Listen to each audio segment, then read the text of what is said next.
Boromir was on his knees, a few yards south of the camp, heaving into the heather. He moaned, sat back on his haunches. He vomited again, wishing his mother would shut up.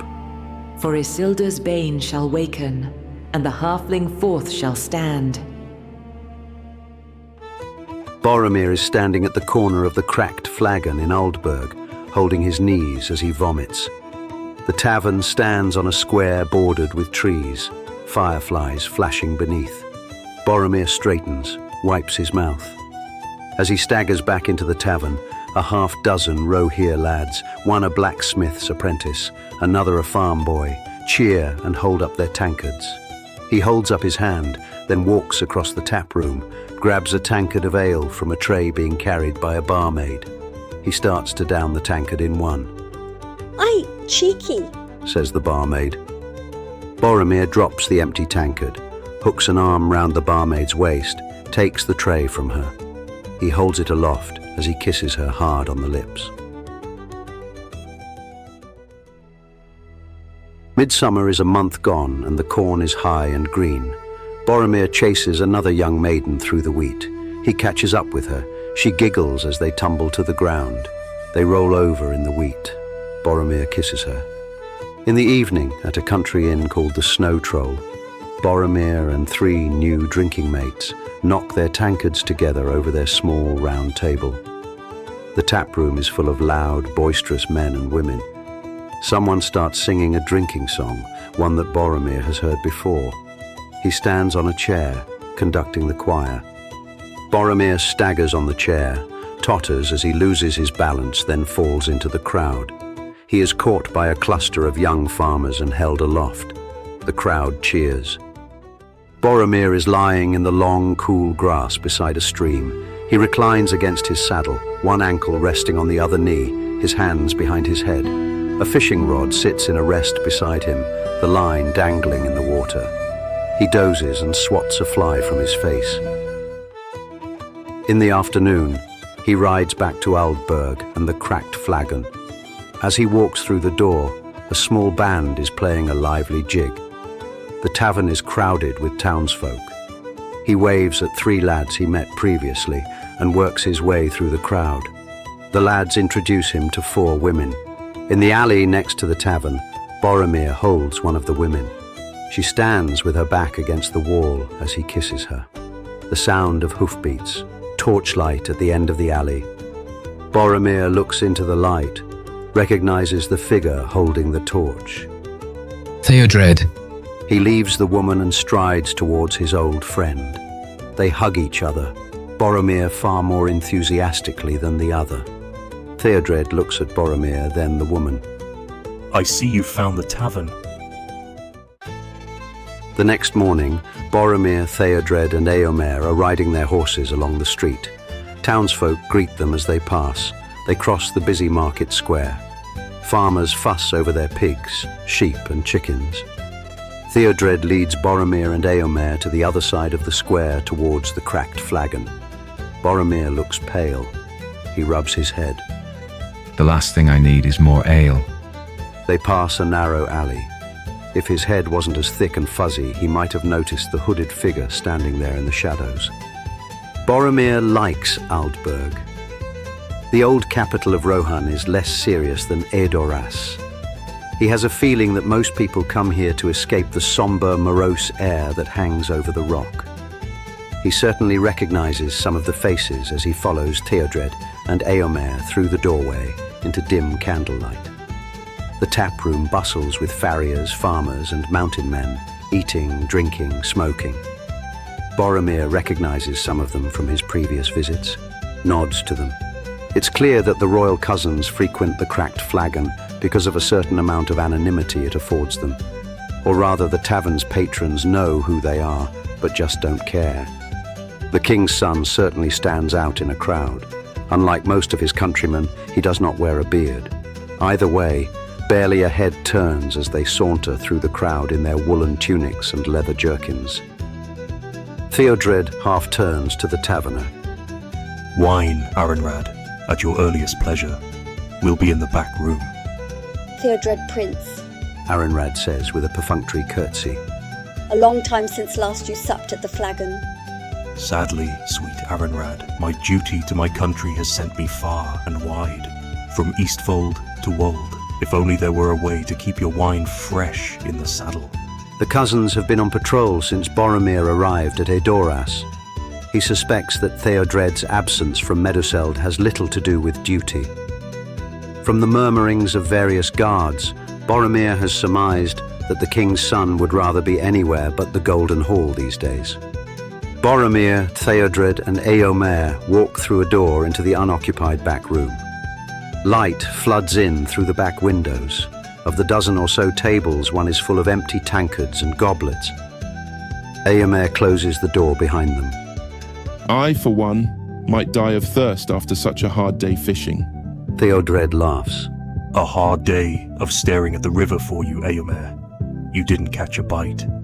Boromir rubs his temples. I wished I'd come with you, lads.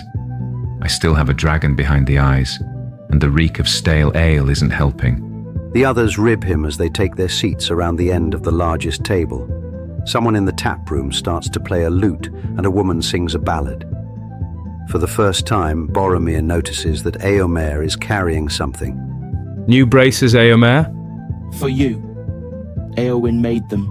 For me, She seems to think you're a good archer. Theodred grins. Boromir tries one of the braces on for size. They are embossed with an interlocking shield pattern. At the wrist of each is the insignia of the White Tree of Gondor. He looks up at Theodred. He smiles, a short laugh through his nose. they're worthy of the finest leatherworkers of Minas Tirith. She's made you a surcoat too for your journey. Says Eomer. Said she wouldn't want to see those fancy Gondorian clothes ruined. I cannot thank you enough, friends. He looks up at a soft knocking at the door. Arenrad appears, letting in the noise of the tap room. She's brought a large ewer and 3 beakers.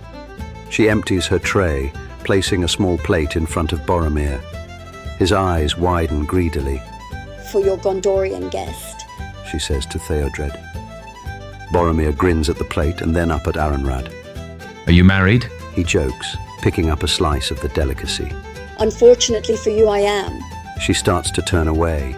To the one who makes that sausage, as it happens. He stares at the blood sausage, as though it's a precious jewel, before pushing the whole slice into his mouth.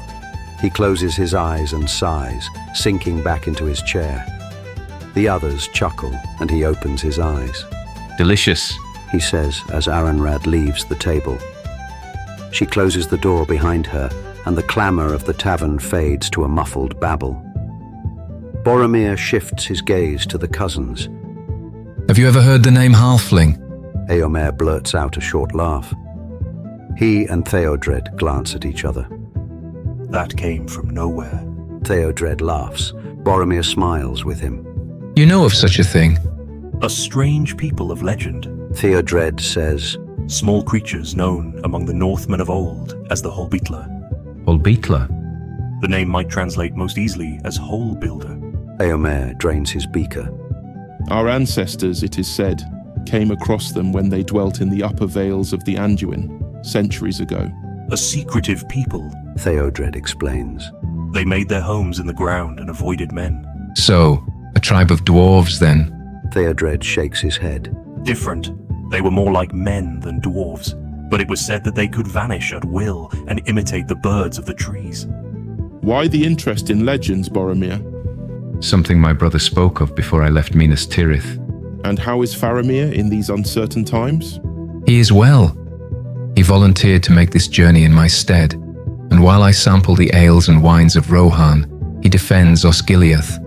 I hear there's not much left to defend. Theodred says, winking at his cousin. Boromir ignores the jibe. The old capital has long been in ruins, and they all know that it is the crossing that is being defended.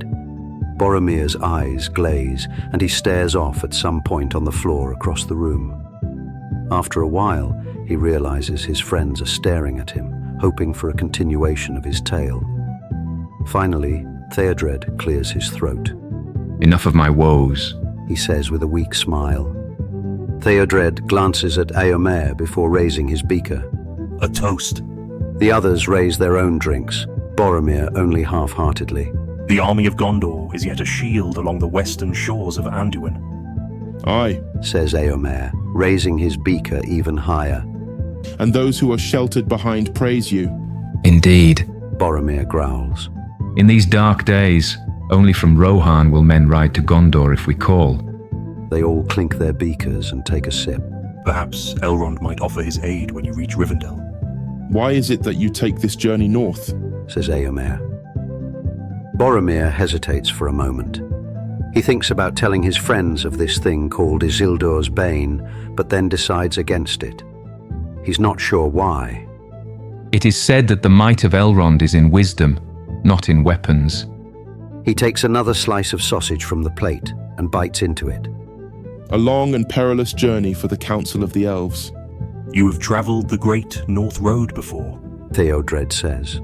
Boromir shakes his head, swallows the rest of the sausage. I've never ventured west of the Gap. I do know of the great rivers of Eriador, how they... You jest! Cries Eomer. Never been through the Gap. A worldly man of Gondor such as you? There's a soft knock at the door. A barmaid, one of Boromir's conquests, enters with a tray and a cloth. She notices Boromir and smiles coyly as she moves towards the table with the empty tankards. Boromir lowers his voice as he watches her. I do not know where this Imladris lies. Before my father told me otherwise, I thought Rivendell was a legend, that Elrond had forsaken Middle-earth centuries ago. Eomer tops up their beakers. Oh, it exists. Boromir keeps watching the barmaid as she clears the table. But if you've never ventured west of the Gap, you'll have difficulty finding it. The barmaid starts to wipe down the table, her behind wiggling in Boromir's direction. Once you reach Tharbad, Says Theodred. stay south of the Grey Flood. I hear the ford there is treacherous. Skirt the marshes to the east, then... Boromir is still watching the barmaid. He starts as Theodred slaps him on the arm with the back of his hand. Are you listening, friend? Theodred looks over his shoulder at the barmaid as she leaves with her tray filled. He sighs and shakes his head. I'll give you a map to take with you. And a strong horse, Eomer adds. if your father will allow it. He scowls and looks at the floor. Eomer is a good 15 years younger than the others, but he is old beyond his years. If Wormtongue will allow it.